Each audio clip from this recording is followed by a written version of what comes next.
জমি বেচে মাত্র 50,000 টাকাই অ্যাডভান্স পেয়েছিলাম। পুরো টাকাটাই আমি এনে সুজিতকে দিয়ে দিয়েছি, বলেছিলাম আপনাদের দিয়ে দিতে। যেটা আমি সঙ্গে সঙ্গে তোদের দিয়ে দিয়েছিলাম ভাই। তবে কি তোর সামনে হাত জোড় করবো না পায়ে পড়বো? মাত্র 25,000 টাকা অ্যাডভান্স দিয়েছিলে এত বড় কাজের জন্য, তাকে মাখনের মতন আমরা সাফ করেছি। কথা 6 লাখ টাকার হয়েছিল আর 50,000 দিয়েছিস। ভিখারি ভেবেছিস নাকি? আরে না অরুণ ভাই, এরকমটা একদম নয়। আপনারা প্লিজ আমার অসুবিধাটা বোঝার চেষ্টা করুন। কি অসুবিধা আছে রে? তুই টিভি সিরিয়ালের কোনো গরিব বাপ নাকি যে টাকার অভাবে মেয়ের বিয়ে দিতে পারছে না? কোনোভাবে এই কথাটা যদি মার্কেটে ছড়িয়ে দিই না যে বারমেরের কেদার এসে সুপারি দিয়ে গেছিল, তখন পুলিশ কাটবে তোমাকে যা তার মতো। এসব কি বলছেন আপনারা? আপনারা কি ভয় দেখাচ্ছেন আমাকে? হ্যাঁ সুজিত, ওকে বোঝা ভালো করে। যদি আমার মাথা গরম হয়ে যায় না তাহলে ওকে এখানেই ঠুকে দেবো। দেবো ঠুকে। আরে অরুণ, ওটা ভেতরে রাখ। ঠুকবো নাকি বল? হাত জোর করে বলছি ভাই, কি করছিস তুই? ওটা ভেতরে রাখ। আরে আমি তো নিজেদের কথা শুনে ফেসে গেছি। আমার সঙ্গে তো আর গিরিশ কৌশলের কোনো শত্রুতা ছিল না। আরে আমারও তো টাকার দরকার ছিল ভাই। সব থেকে মুশকিল তো আমি পড়েছি, একদিকে এরা আর একদিকে তোরা। তাহলে নিতিন কোথায়? এখন এলো না কেন?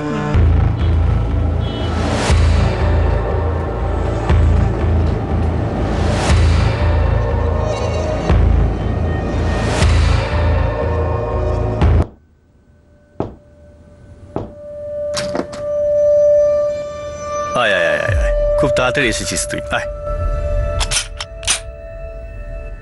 এসব কি হচ্ছে? কি হচ্ছে? কি হচ্ছে? সালা তোর ঘিলুটা দেওয়ালে ছিটকে দেওয়ার পর জিজ্ঞেস করবো যে এসব কি হচ্ছেটা কি? আমরা তোদের তিনজনকে ঠুকে দিয়ে ফুটে যাব।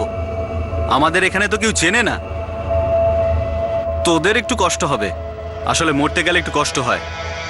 রমেশ ভাই, আমাদের মেরে কি পাবে তোমরা? টাকা তো আর পাচ্ছ না। টাকা যে পাবো না সে তো বুঝতেই পারছি। সে তো তোর থোবড়াতেই লেখা আছে যে 6 লাখ তো দূরের কথা, ও 6 টাকাও দেবে না। অরুণ ভাই, আর কিছুটা সময় দাও আমাকে প্লিজ। হ্যাঁ, টাইম চাই না? যখন পার্টিকে ঠোকার কথা ছিল তখন সব টাইম টু টাইম, সবকিছু কাট টু কাট। হ্যাঁ, এমন কাঙাল পার্টি আমি আজ পর্যন্ত দেখিনি। সালা এই কাজটা নেওয়াই উচিত হয়নি। ঢাকের দায় মনসা বিকিয়ে গেল। একটি রক্তে রাঙানো চক্রান্তের রঙ্গমঞ্চে রীতিমতো হাহাকার শুরু হয়ে গিয়েছিল, যার মূল বিষয় ছিল কন্ট্রাক্টের টাকা যা হত্যাকারীদের কাছে পৌঁছয়নি, আর যে কারণে নাটকের দ্বিতীয় অঙ্কের কাহিনী উথাল পাথাল হচ্ছিল।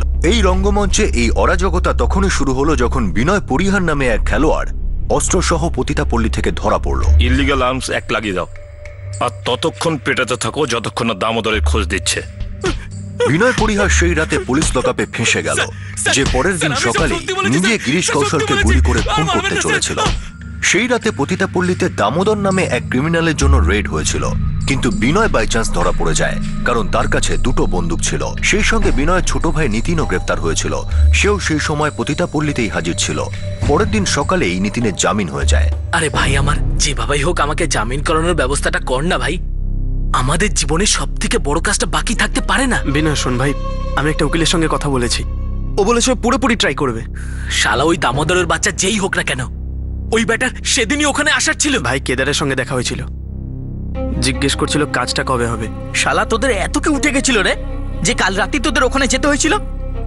2 দিন ওয়েট করতে পারলি না কাজটা শেষ হওয়া পর্যন্ত? আরে ভাই, আমরা কি জানতাম নাকি ওখানে রেড হবে? তাহলে এবার কাজটার কি হবে? হ্যাঁ, আমি জানি না। আমি বিনয়ের সঙ্গে কথা বলছি, কিছু প্ল্যান বানাচ্ছি। আরে ভাই, আমি তো আর এখানে বসে বসে গুলিটা চালাতে পারবো না। আমি কথা বলছি আর একবার উকিলের সঙ্গে। তাড়াতাড়ি কর।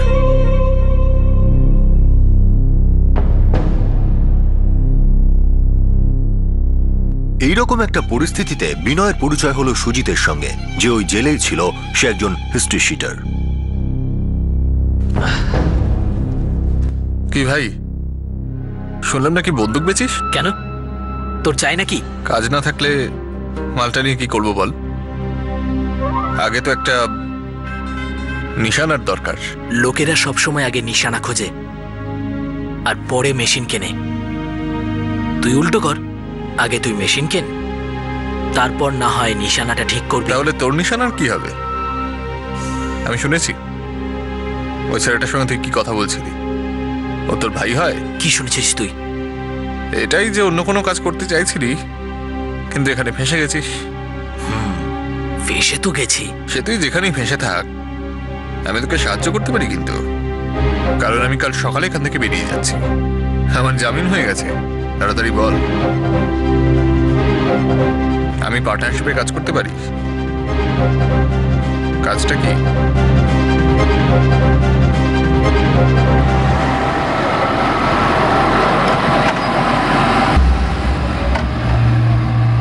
লকআপে বিনয় খুনের কন্ট্রাক্ট সুজিতকে দিয়ে দেয়, আর সেই কারণে পরের দিন জামিনে ছাড়া পেয়েই সুজিত সোজা গিয়ে বিনয়ের ছোট ভাই নিতিনের সঙ্গে দেখা করে। নিতিন সুজিতকে কেদারের সঙ্গে দেখা করায়, যে এই কন্ট্রাক্ট লকআপে বন্দি বিনয় পরিহার আর তার ভাই নিতিনকে দিয়েছিল। দেখ ভাই নিতিন, আমি আগে 1 লাখ টাকা বিনয়কে অ্যাডভান্স দিয়ে দিয়েছি। কিন্তু বিনয় এখন জেলে আটকে আছে, তাই তোমার 1 লাখ টাকাটাও আটকে আছে। কমপক্ষে 6 মাস ওখানে আটকে থাকবে। তোমার টাকাটা ফিক্সড ডিপোজিটের মতো পড়ে থাকবে। এই অ্যাডভান্সটা ছাড়া এই কন্ট্রাক্টটা 7 লাখ টাকায় ডান হয়েছিল। হ্যাঁ, কিন্তু সেটা তো কাজ হওয়ার পরে না, আর এখনো পর্যন্ত তো কিছুই হলো না। দেখো, বিনয় আমাকে বলেছিল যে 6 লাখ টাকায় ডিলটা ফাইনাল হয়েছে। আমি তো 6 লাখের থেকে 1 পয়সা কম নেব না। দেখ ভাই কেদার, পরিষ্কার কথা শুন, যত টাকায় কন্ট্রাক্ট হয়েছিল তত টাকাই দিতে হবে। আরে তো কন্ট্রাক্ট অনুযায়ী তো এতদিনে গিরিশ কৌশলে মরে যাবার কথা ছিল, কিন্তু সেটা তো হলো না। আরে তাতে আমাদের ভুলটা কোথায়? কিন্তু নিতিন, আমার কাজটা তো হয়নি। দেখো, আমার কাছে মাত্র 25,000 আছে অ্যাডভান্সের জন্য, সেটাই দিতে পারবো। আমি একটা ইঁদুর মেরে তোমার হাতে ধরিয়ে দিচ্ছি, কারণ 25,000 টাকা এর চেয়ে বেশি কিছু হয় না। আরে কি রকম কথা বলছো? আরে ও ঠিক কথাই বলছে। আমার কথা শোন ভাই, প্রথমে তোরা প্রমাণ কর যে তোরা আদৌ এই কাজটা করতে পারবি কিনা, না হলে দেখা গেল তোদের টাকা দিলাম আর তোরা লকআপের ভেতরে চলে গেলি। আমি এখানে কোনো দানছত্র খুলে বসিনি, ওখানে ওই গিরিশ কৌশল ও তো আনন্দে নিজের জীবন কাটাচ্ছে, আর আমি এখানে তোদের টাকা বিলোচ্ছি। আরে না রে ভাই নিতিন, বাদ দে, আমি অন্য কাউকে দিয়ে কাজটা করিয়ে নেব। না তো তুমি আমাকে চেনো, আর না আমার লোকগুলোকে চেনো। আমরা পরিষ্কার কাজ করি, অভিযোগ করার কোনো সুযোগই পাবে না। কিন্তু আমার কাছে অ্যাডভান্স মাত্র 25,000ই আছে। টাকা নাও, কাজ করো, কাজ হয়ে গেলে পুরো টাকাটাই পাবে।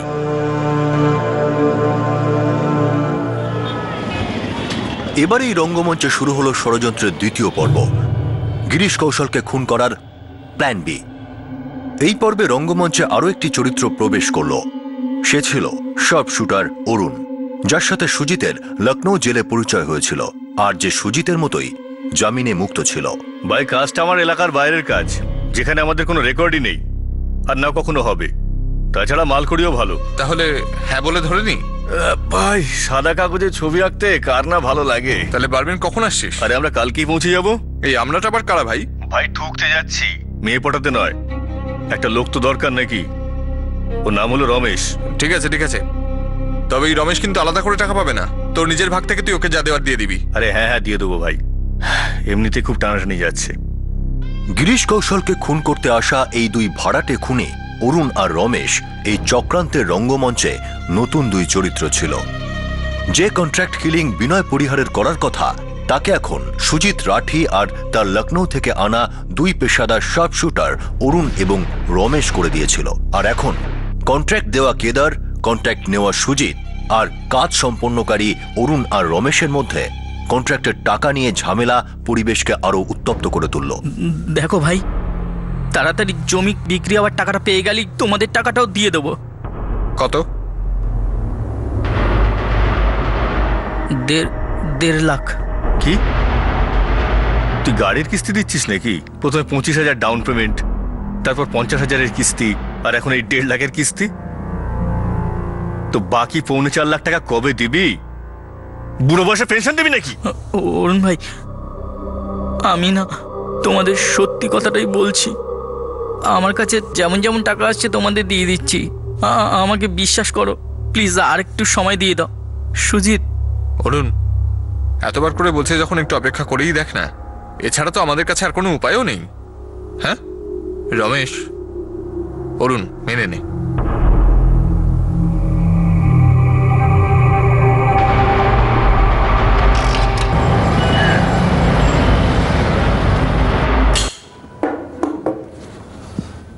সুজিত, তুই এটা বলে নিজের হাত ঝেড়ে নিতে পারিস না যে তুই ফেঁসে গেছিস। আমাদের এমনিতেই খুব টানাটানি চলছে ভাই। আরে আমারও তো কম টানাটানি যাচ্ছে না, সালা পেট্রোল কেনার পর্যন্ত টাকা নেই আমার হাতে। এর থেকে মুক্তি পাওয়ার একটা রাস্তা পেয়েছি আমি। কি? এই জয়সালমীরে আমি একটা সোনার দোকান দেখে রেখেছি। লুট করবি? লুট করবো তুই, আমি আর ও রমেশ। আইডিয়াটা খারাপ নয় ভাই, না হলে কেদারের ভরসায় কতদিন বসে থাকবো বল। আমি পুরো ফিল্ডিং করে রেখেছি। আচ্ছা, ফাইনাল প্র্যাকটিসটা আজ রাতের মধ্যে করে নি। একদম লোপ্পা ফুল টাচ বল মারার মতন হবে। ম্যাচ কবে খেলবো? কালকে। আর পরশু উড়ে যাবো। আর এই কেদার? কেদারের আর কি আছে, পালিয়ে যাবে কোথায় ও? 7 জন্ম লাগলেও ওর কাছ থেকে কানাকড়ি উসুল করে ছাড়বো, বুঝেছিস? টাকা তো বার করবই, রক্ত ঝরানো টাকা ঘাম ঝরিয়ে কামিয়েছি। আমার দিক থেকে তো ডান, কিন্তু এই গয়নার দোকানটা কোথায় বলতো?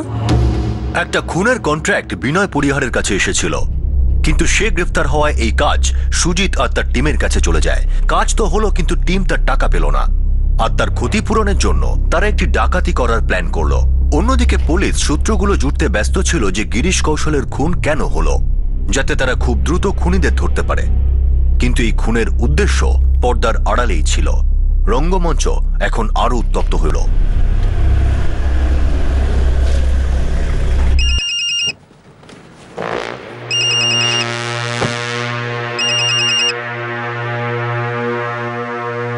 হ্যালো।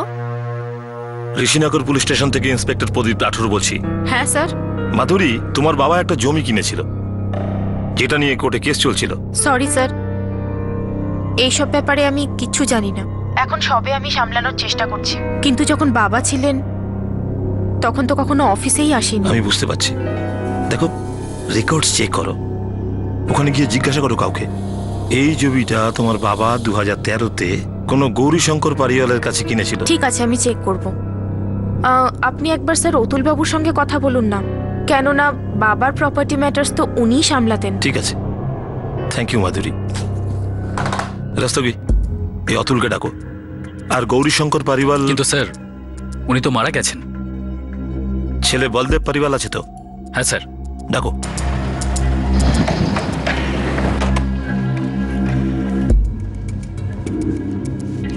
বলদেব বাবু, থানায় আপনাকে সাহেব ডেকে পাঠিয়েছে। আমাকে? কেন? আপনার বাবা গৌরীশঙ্কর বাবু গিরিশ কৌশলকে জমি বিক্রি করেছিলেন। হ্যাঁ, বিক্রি করেছিল তো। হ্যাঁ স্যার, সেই ব্যাপারেই আপনার সঙ্গে কথা বলতে চান। চলুন। স্যার, 2 বছর আগের কথা। প্রয়াত গৌরীশঙ্কর বাবু 4 বিঘা জমি বিক্রি করতে চাইছিলেন। তোর দাদু 4 বিঘে জমি বেচে দিয়েছিল একদম সস্তা দামে। কোর্ট কেস কি নিয়ে হয়েছিল? গৌরীশঙ্কর বাবুর বাড়ির লোকেদের মনে হয়েছিল এটা কম দামে বেচা হয়েছে। আচ্ছা, সত্যি কি লস হয়েছিল? স্যার, ওরা কেউই বাচ্চা ছেলে নয়। কথা হয়েছিল, ডিলও হয়, আর লাভ লোকসান তো সব ব্যবসাতেই আছে, আর এমনভাবেই হয়। স্যার, জমিটায় চাষবাস না হতে পারে, কিন্তু এলাকাটা দারুণ। দাম তো একদম এইভাবে বাড়বে। ঠিক আছে, গৌরীশঙ্কর বাবুকে অফার দাও, দেখা যাক কি বলেন।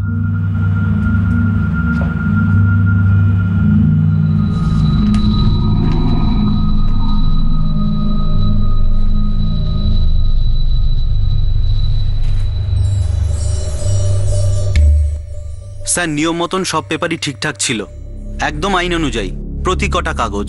তারপর? কিন্তু ওনাদের মনে হয় যে আমরা অনেক কম দামে জমিটা কিনেছি, তাই জন্য কোর্টে কেস করে। কেসের ফলাফলটা কি বেরোলো? 1 বছর কেস চলেছিল। তারপরে গিরিশবাবু কেসটা জিতে যান। জর্জ পরিষ্কার বলেছিলেন স্যার যে তোমাদের একটা অফার দেওয়া হয়েছিল, আর তোমরা সেই অফারে রাজিও হয়েছিলে, জমি বিক্রি করে দিয়েছো। এবার জমির দামটা তো পড়েও যেতে পারতো, কিন্তু এখন বেড়ে গেছে। এতে তো ক্রেতার লাভই হয়েছে, এটা তো ফ্রড নয়, বিজনেস। তারপরে কি হলো?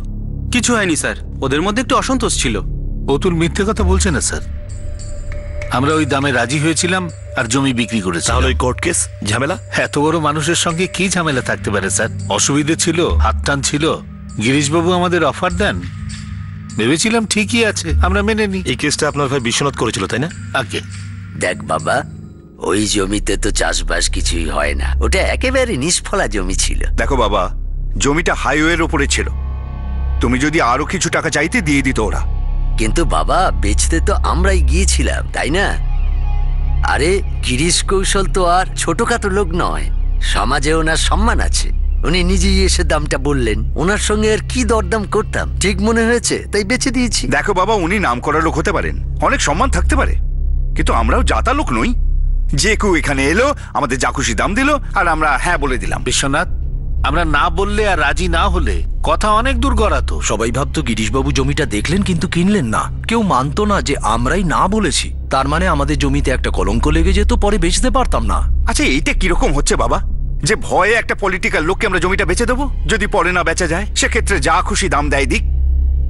তোমাদের মনে হলো না যে এটা আমাদের ঠকানো হচ্ছে? হ্যাঁ মনে হয়েছিল, এই জন্য আমরা দরদামও করেছিলাম, অতুলের সামনে আমাদের দরটাও রেখেছিলাম, কিন্তু অতুল আমাদের বলেছিল যে এই রেট হলে গিরিশবাবু জমিটা কিনবে। এমনিতেও আমরা অন্য পার্টির সঙ্গে কথা বলছিলাম, তখন অতুল জোর করে বলল যে গিরিশবাবুর সঙ্গে দেখা করো, ওনাকে বিক্রি করাটাই ঠিক হবে। হ্যাঁ, এ তো মিষ্টি কথায় হুমকি, যাতে গিরিশবাবুকেই বেচি। তোমরা কি এই খবর রাখো যে জমির দাম কতটা বাড়ছে?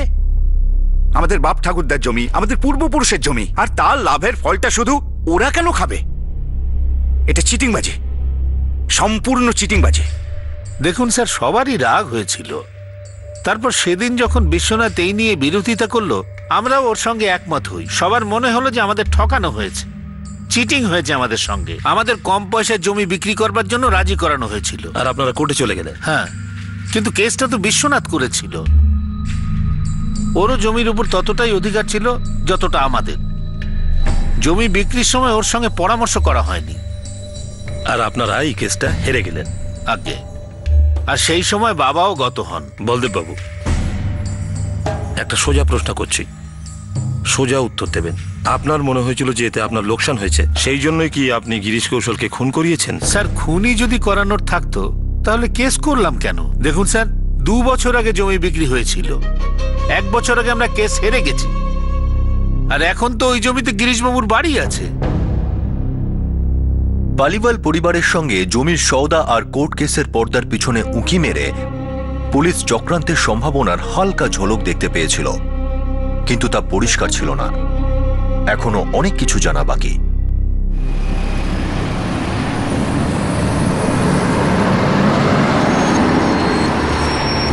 হ্যাঁ বল, কি খবর? স্যার, আপনি ওই বলদেবকে থানায় ডেকেছিলেন না জিজ্ঞাসাবাদের জন্য, ওই কৌশলবাবুর কেসটার ব্যাপারে? হ্যাঁ, কেন? স্যার, এদিকে আপনি ওকে তুললেন আর ওদিকে একটা পাখি ডাকলো। কি বললো পাখি? স্যার, পাখি বলল যে কদিন আগে পর্যন্ত ওর বাড়িতে 2টো ছেলে থাকতো, যার মধ্যে একটা এখন জেলে বন্দি। জেলে? কোন কেসে? আর ওর নামটা কি? বিনয় পরিহার। আর ছোট ভাই নিতিন পরিহার। আর ওই যে বিনয় আছে না, ও জেলে বন্দি, ওই কোনো বেআইনি অস্ত্রের কেসে। আচ্ছা আচ্ছা, এটা কি সেই বিনয় যাকে রেড লাইট এরিয়া? হ্যাঁ স্যার, ওই। বার্মের পুলিশ গিরিশ কৌশলের খুনের বিষয়ে জিজ্ঞাসাবাদের জন্য ডিস্ট্রিক্ট কোর্ট থেকে বিনয় পরিহারকে হেফাজতে নিল।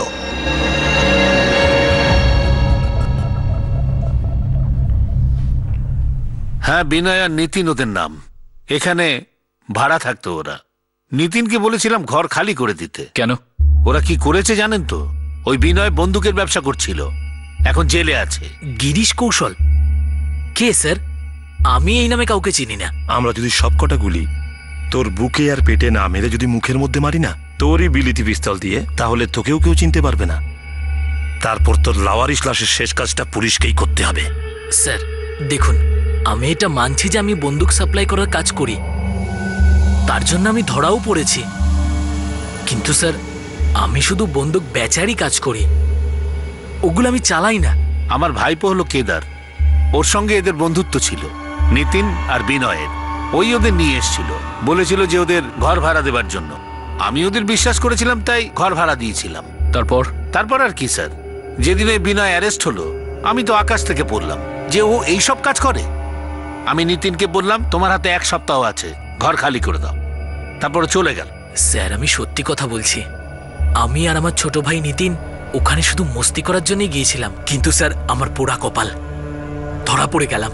কিন্তু স্যার নিতিন কিন্তু আমার ব্যবসার সাথে কোনোভাবেই জড়িত না, ও খুব ভালো ছেলে স্যার। তুই আজমেরের বাসিন্দা তাই না? হ্যাঁ স্যার। তা তুই এই বারমেরে কি করছিস? আমি আর নিতিন দুজনে অনাথ, আমাদের স্যার আর কেউ নেই। স্যার নিতিনের একটা বন্ধু আছে কেদার, ওর বাড়ি এখানেই, ও বলেছিল এখানে কাজকর্ম পেয়ে যাব। স্যার, আমি যখন আজমেরে ছিলাম তখন নিতিন আমার ক্লাসমেট ছিল, ও কলেজ ড্রপ আউট ছিল, কিন্তু আমি আমার পড়াশোনা শেষ করে এখানে চলে আসি। তারপর নিতিন আর ওর বর্দা বিনয় ওরা এখানে কাজে খুঁজে আসে, থাকার জন্য ওদের কাছে জায়গা ছিল না, তাই আমি যেটুকু বলি ওদের ঘর ভাড়া দিতে। তো তুমি জানতে যে বিনয় কি কাজ করে? না স্যার, আমি জানলে তো ওর সাথে কথাই বলতাম না, আর এখন তো আমি নিতিনের সঙ্গেও কথা বলি না। স্যার এমনিতেই খারাপ অবস্থা, কে এই গিরিশ কৌশল, কি ব্যাপার আমি কিচ্ছু জানি না স্যার। আর এই জেলে বসে থেকে আমি কাউকে কিভাবে মারতে পারি? আমি কি বলেছি যে তুই ওনাকে মেরেছিস? বন্দুক বেচার ব্যবসায় এটা ভালো করেই জানিস যে মানুষ শত্রুতায় আর লোভে কাউকে খুন করাতে পারে। স্যার, কোনো অচেনা লোককে মেরে আমার কি লাভ হবে বলুন?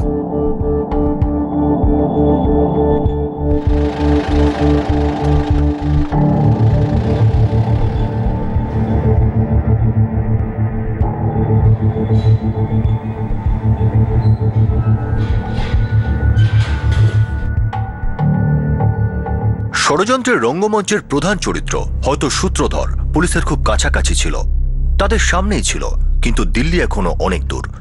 অনেকগুলো সূত্র এখনো জোড়া লাগানো বাকি। খুনের উদ্দেশ্য সামনে বেরিয়ে এসেছিল ঠিকই, কিন্তু তাই রঙ্গমঞ্চের চরিত্রদের রঙিন মুখোশের পিছনে লুকিয়েছিল।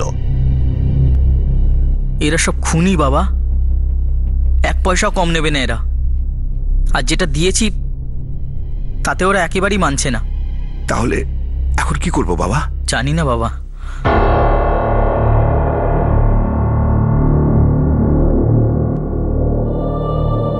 আপনি এটা কি করে বলতে পারলেন যে আমি আপনাকে ঠকিয়েছি? আপনি আমার বাবাকে মার্কেটের দর থেকে অনেক কম দাম দিয়েছিলেন। বিশ্বনাথ বাবু, আমি গৌরীশঙ্কর বাবুকে অফার দিয়েছিলাম, উনি রাজি হয়ে যান। আমি টাইমে সমস্ত টাকা দিয়েছি আর কাগজপত্র একদম ঠিকঠাক আছে। কিন্তু দাম ঠিক ছিল না। আপনি বাকি 5%টা দিয়ে দিন ব্যাস। আরে আপনাকে 5% দিলে যার যার থেকে জমি কিনেছি সবাই লাইনে দাঁড়িয়ে পড়বে। আমি দান করতে বসিনি, সৎভাবে বিজনেস করছি। গিরিশ বাবু, জমির দাম দেখুন কিরকম বেড়ে চলেছে, আপনার কোটি কোটি টাকা লাভ হবে। একটা কথা বলুন তো, যদি দাম পড়ে যেত আমি আপনার কাছে টাকা চাইতাম, আপনি দিতেন? এসব কথা বলে কোনো লাভ নেই। আপনি আমার ভাগের 5% টাকা দিয়ে দিন, কিংবা আমার জমি ফেরত দিয়ে দিন। আমি অন্য কোনো খদ্দের দেখে নেব। ছেলে মানুষই কথা বলা ছাড়ুন বিশ্বনাথ বাবু, ওই জমির উপরে আমার কাজ শুরু হয়ে গেছে। তো বন্ধ করে দিন সেসব, আমার জমি আমাকে ফেরত দিয়ে দিন। ঠিক আছে, আপনি আপনার জমি ফেরত নিয়ে নিন, তবে বেচবো কিন্তু আজকের দামে। আমি তখনকার দামের 5% চাইছি, আজকের দামের নয়। অদ্ভুত ব্যাপার, একবার 5% চাইছেন, একবার নিজের জমি ফেরত চাইছেন। সত্যি কথা এটাই হলো যে এই দুটোর কোনোটাই দিতে পারবো না, দেব না। দেখুন গিরিশ বাবু, এতটা লোভ এটা কিন্তু ভালো নয়। আরে এই ধরনের বোকামিও ঠিক নয় বিশ্বনাথ বাবু, আপনার এই অদ্ভুত চাহিদা কেউ মানবে না। আদালত মানবে এই কথাগুলো? আদালত আপনার পকেটে ভরে নেই, আপনাকে ভয় পায় না আদালত? বিশ্বনাথ বাবু, আমার কারবার একদম পরিষ্কার, আমার কাউকে ভয় পাওয়ার কোনো দরকার নেই। দেখুন গিরিশ বাবু, আদালতে কেসটা উঠলে আপনি কিন্তু সমস্যায় পড়বেন। আপনি কি আমায় হুমকি দিচ্ছেন? এতক্ষণ ধরে আপনার সঙ্গে ভদ্রভাবে কথা বলছি। তাহলে আপনি 5% দেবেন না? যা কথা হয়েছিল দিয়ে দেওয়া হয়েছে, তার উপরে 1 পয়সাও নয়। ভবিষ্যতে এরকম অদ্ভুত চাহিদা নিয়ে আসবেন না। জয় শ্রীরাম। রামের নাম করছেন আর আচরণ করছেন রাবণের মতো। মনে আছে, লঙ্কা কিন্তু পুড়ে গেছিল সম্পূর্ণভাবে। আদালতে কেন বিশ্বনাথ? কেন নয় বাবা? বাবা, বিশ্বনাথ ওনাকে সৎভাবে গিয়ে বলেছিল ওর পাওনাটা দিয়ে দিতে, কিন্তু ও দেবে না বলল। কিন্তু কেস করাটা কি উচিত হবে? ওনারা তো খুব বড় লোক, উকিলের পিছনেও অনেক খরচা হবে। শেষ পর্যন্ত লড়বো, এরকমটা কোথাও লেখা নেই। যদি কেউ পয়সাওয়ালা আর ক্ষমতাশালী হয়, শুধু তার ইচ্ছেতেই কাজ হবে। বাবা, আদালতের কাছে কিন্তু বড় বড় মাথা নিচু হয়ে যায়। কিন্তু ওই জমির ওপরে উনি তো কাজ করতে শুরু করে দিয়েছেন। হ্যাঁ, কিন্তু ওই বাড়িতে থাকতে পারবে না, ওকে আমি শান্তিতে থাকতে দেবো না। দেখো বাবা বিশ্বনাথ, এটা মনে রেখো, তুমি যা সব করছো না সেটা এমন একটা বদলা নেওয়ার জন্য যার ভিতটাই একেবারে নড়বড়ে। আবার এরকমটা যেন না হয় যে ওর বাড়ি ভাঙতে গিয়ে তোমার বাড়িটাই ভেঙে গেল। দেখো বাবা, রাগ কিন্তু অনেককেই ধূলিসাৎ করে দিতে পারে। স্যার, ওই পাগলটা কেস করেই দিয়েছে, আর ও পিটিশন দিয়েছে যে আমরা নাকি জমি কেনার চক্করে ওর বাবা গৌরীশঙ্করকে আমরা ঠকিয়েছি। মাথা খারাপ হয়েছে, আমার লয়ার সব সামলে নেবে।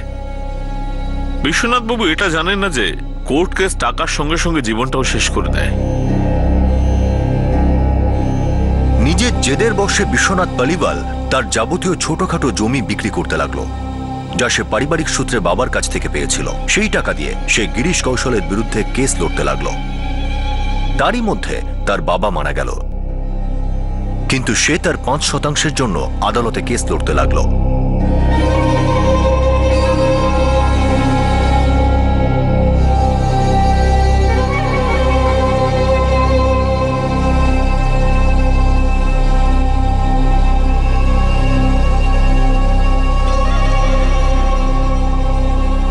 কিন্তু আদালতের রায় গিরিশ কৌশলের পক্ষে এলো।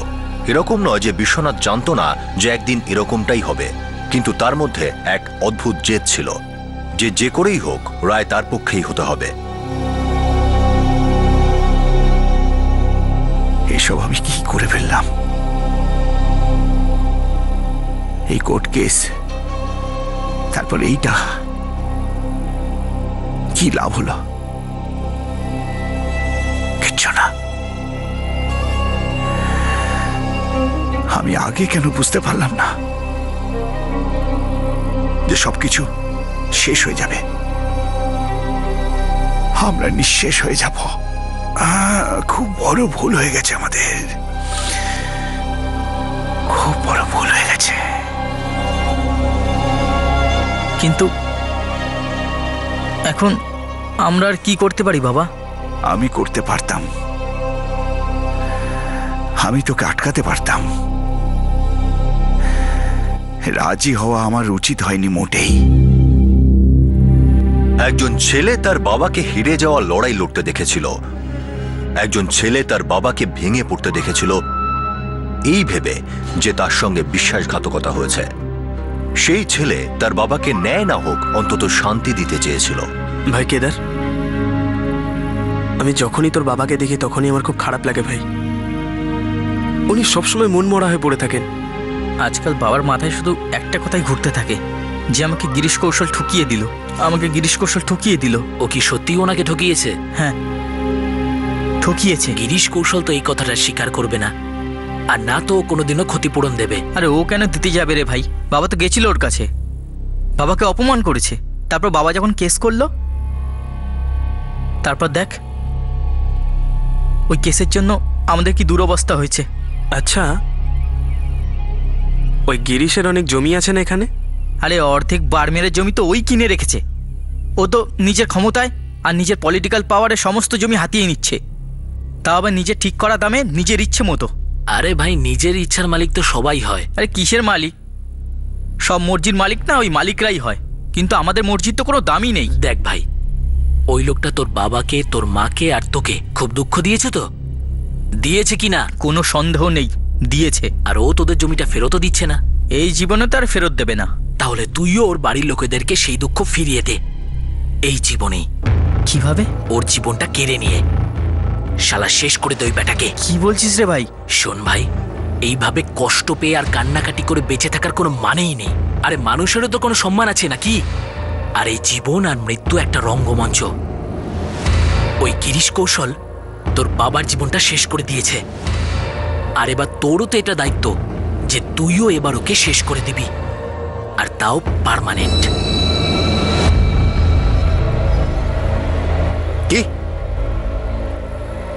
কি করবি? হিসাব বরাবর করব। গিরিশ কৌশলকে মেরে ফেলে?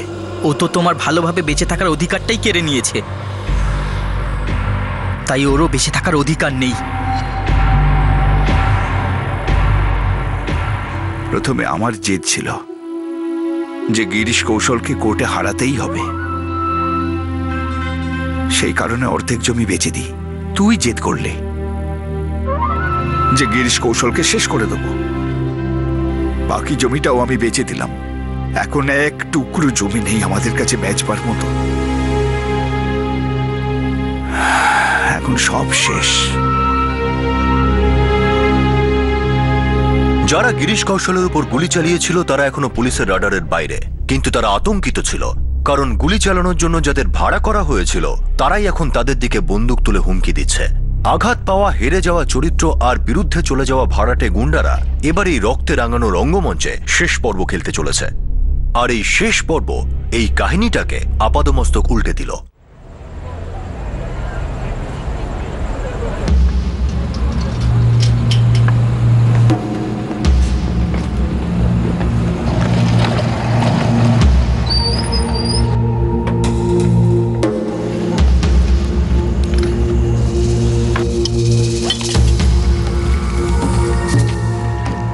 আমরা আমাদের বাইকে চড়ে দোকানের এখানে আসবো, এতটা দূরত্বে। তারপর আমি নেমে যাব আর হেঁটে হেঁটে দোকানের এখানে এসে দাঁড়াবো। ধীরে সুস্থে, কোনো টেনশন নেই। অজ্ঞান হয়ে যাবে তো? অজ্ঞান হবে না, মারাই যাবে হয়তো। তারপর তোরা দুজন চলে আসবি, তারপর তুই নামবি, আমার কাছে আসবি, আমরা দুজন তালা ভাঙব। তারপর সুজিত, তুই আর আমি দুজনে মিলে দোকানের কাউন্টারটা ভেঙে ফেলবো আর সমস্ত মাল হাতিয়ে নেব। আর রমেশ? রমেশ বাইরে দাঁড়িয়ে থাকবে।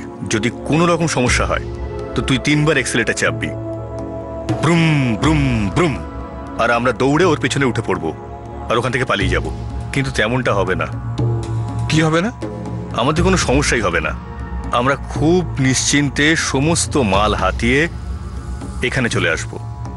তারপর এখানে আসার পর মালটা 3টে ভাগ হবে, আর তারপর টাটা বাই বাই। আর তারপর ওই কেদার আর শালার ওই বন্ধুকে গুলি করে দেব। ঠিক আছে, যাওয়া যাক। চল সুজিত। হ্যাঁ চল।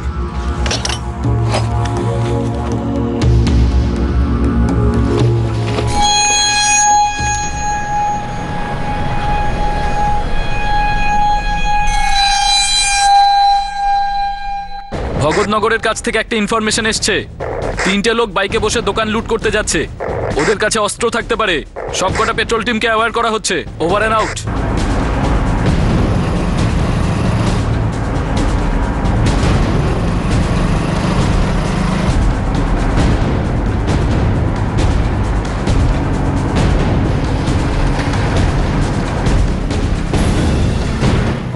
সন্দেহভাজনদের স্পট করা হয়েছে। গাড়ি আগে নিয়ে যাও, তাড়াতাড়ি। ভাই কিছু গন্ডগোল মনে হচ্ছে ভাই। চল চল চল চল এখান থেকে চল।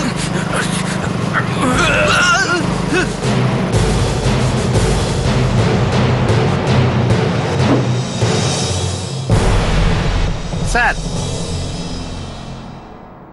3 সন্দেহভাজনকে ধরা হয়েছে, অস্ত্র পাওয়া গেছে।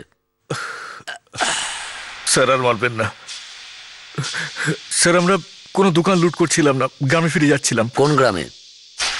বন্দুকপুরে? ওই বন্দুকগুলো আমরা আত্মরক্ষা করার জন্য রাখি। অস্ত্রগুলো আমাদেরই স্যার, আমরা মিস্ত্রি। তাহলে তোমরা সবাই নিরীহ মেহনতি মিস্ত্রি, আর আমরা কারা? পুলিশের লোক? না না, আমরা তো যমরাজ। হ্যাঁ, স্যার আমরা জুয়েলারি দোকান লুট করতে যাচ্ছিলাম স্যার। কোন দোকান?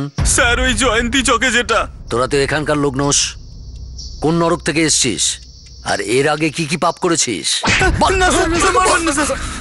স্যার আমরা সত্যি কথা বলছি স্যার, এই কাজটা আমরা প্রথমবার করছিলাম। আমরা এই পাশের গ্রামেই থাকি স্যার, পোখরান। আচ্ছা, তোরা পোখরানে থাকিস? পোখরানে কোথায়? ঠিকানাটা তো বল। ওই ওই ওই হলো গ্রামের নাম। ওই ওই তোদের গ্রামের নাম না? ওই মারবেন না স্যার, মারবেন না। আমরা দুজন লখনৌ থাকি স্যার, আরো বারমেড়ে থাকে। সালা বন্দুকওয়ালা মিস্ত্রি ওই গ্রামের। মাধব সিং। হ্যাঁ স্যার। এবার এদের আসল দলাই শুরু করো। আগে স্যার।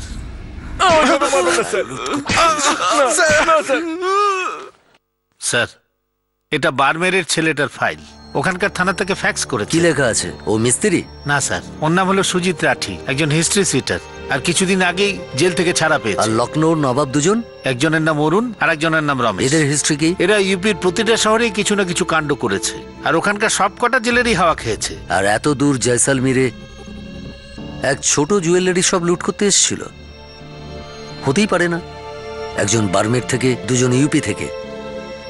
নিশ্চয়ই কোনো বড় কাজ করতে এসেছিল বা করে ফেলেছে। স্যার, গঙ্গা পেট্রোল পাম্পের ডাকাতি আর 3 সপ্তাহ আগে এটিএম লুট, এরা 3জনই করেনি তো? Good morning. রাত কেমন কাটলো? আচ্ছা শোনো, লখনৌ নবাবেরা আর বারমেরের বাদশাহ আজ 11টায় আমাকে কোর্টে হাজির হতে হবে, 2টো কেস নিয়ে। প্রথমটা হলো পেট্রোল পাম্প ডাকাতি, যেখানে 3জন মুখোশধারী লোক ছিল। দ্বিতীয়টা এটিএম লুট, যেখানে 2জন ছিল, কিন্তু আমরা 3জন বলবো। সঙ্গে 3টে মার্ডার কেস, যেটা বেশ কয়েকদিন ধরে পড়ে রয়েছে। কি বলো? সবকটা কেস তোমাদের উপর চাপিয়ে দিই? হ্যাঁ, রাজি তো? বেশি চিন্তা করো না, তাড়াতাড়ি বলো যে তোমরা 3জন কি করতে এসেছিলে এখানে। কারণ আমি জানি যে শুধু গয়না লুট করার জন্য তোমরা এখানে আসোনি। আমরা সত্যি কথাই বলছি স্যার, আমরা শুধু গয়নার দোকান লুট করতেই এসেছিলাম। ঠিক আছে, মেনে নিলাম। কোর্টে ম্যাজিস্ট্রেটের সামনে এটাই বলবে, তারপরে দেখবো উনি কি বলেন। মোহন সিং। হ্যাঁ স্যার। এই তিনজনকে তৈরি করো। আজ কোর্টে 11টার সময় এদের পেশ করব। 5টা কেসেই এরা তিনজনই মূল অভিযুক্ত হবে। 4টে আই উইটনেস তৈরি করো, ওই প্রতিবারের মতো। হ্যাঁ স্যার। আর আজ সন্ধেবেলায় আমরা পার্টি করব। 5টা কেস একদিনে, বাম্পার ধামাকা ভাই। চল স্যার, দাঁড়ান। আমরা বারমেনে একটা ঘটনা ঘটিয়েছি, যেটার এখনো টাকা পাইনি। খুব টানাটানি চলছিল, তাই জুয়েলারি শপের প্ল্যানটা। কি করেছিলি তোরা বারমিরে? মার্ডার ছিল স্যার। এই তো কথা ফুটেছে। কাকে করেছিস? কি নাম ছিল তার? গিরিশ কৌশল। গিরিশ কৌশল? এটা তো বারমিরের খুব বিখ্যাত মার্ডার কেস। হ্যাঁ স্যার। চলো শুরু করো, পুরো ঘটনাটা শুরু থেকে বলো।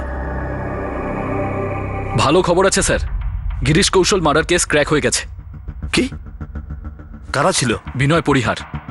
12 এপ্রিল থেকে 21 এপ্রিলের মধ্যে গিরিশ কৌশলকে যে হুমকি দেওয়া হচ্ছিল সেটাই বিনয় পরিহারই দিচ্ছিল। রেড লাইটের রেডে যে ধরা পড়েছিল সে? একদম ঠিক স্যার। বাই চান্স আমরা ওকে ওখানে পেয়েছিলাম। তবে এমনিতেও বন্দুক সাপ্লাই করে, কিন্তু ওই দুটো বন্দুক নিজের জন্য রেখেছিল।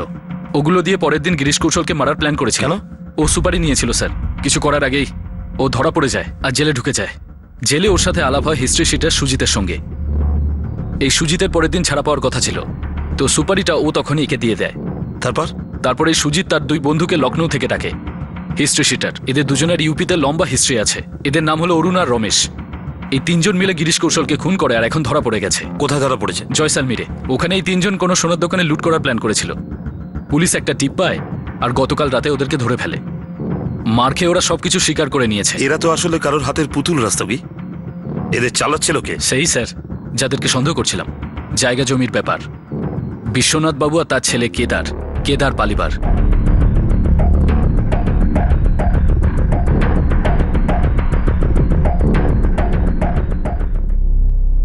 দাদা, আমি তো এটা ভাবতেও পারছি না যে বিশ্বনাথের মনে গিরিশবাবুর জন্য এত ঘৃণা জমেছিল। ঘৃণা তো আমাদের সবার মনেই কিছুটা ছিল। বিশ্বনাথের মনে সেটা বিষ হয়ে গিয়েছিল। স্যার, অরুণ, রমেশ আর সুজিত, ওই 3 জনকে জয়সালমীর থেকে পাঠিয়ে দেওয়া হয়েছে। এখনো বিশ্বাসই হচ্ছে না যে গিরিশ কৌশলের খুনিরা এইভাবে ধরা পড়েছে।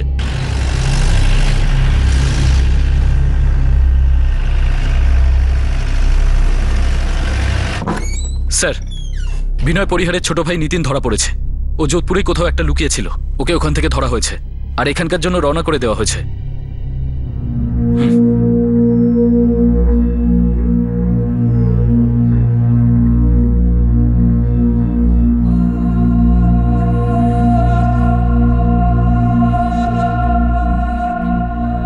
মা, বাবার হত্যাকারীদের পুলিশ ধরে ফেলেছে। ওরা কারা দিদি?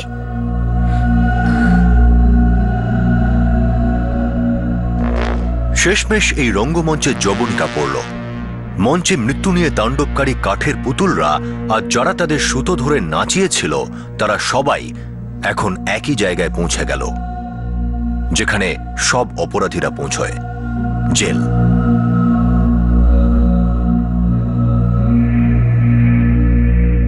গিরিশ কৌশলকে খুনের জন্য সব অপরাধীকেই আইপিসি 302 ধারা অনুযায়ী খুনের জন্য, 120 বি ধারা অনুযায়ী অপরাধমূলক ষড়যন্ত্রের জন্য, 34 নম্বর ধারায় একই উদ্দেশ্য নিয়ে অপরাধ করার জন্য আর সেকশন 25 অনুযায়ী অবৈধ অস্ত্র রাখার জন্য গ্রেফতার করা হয়েছে। সবাই এই মুহূর্তে আইনি হেফাজতে রয়েছে। হতাশা এক অন্ধকার কূপ। এটা যদি আপনি অবৈধভাবে ভরতে চান তো এটা আরো গভীর হতে থাকে, আর যে এই কূপ ভরতে যায় সেই অন্ধকারে তলিয়ে যায় আর তারপর হারিয়ে যায়। বিশ্বনাথ এই কথাটা অনেক দেরি করে বুঝেছিল।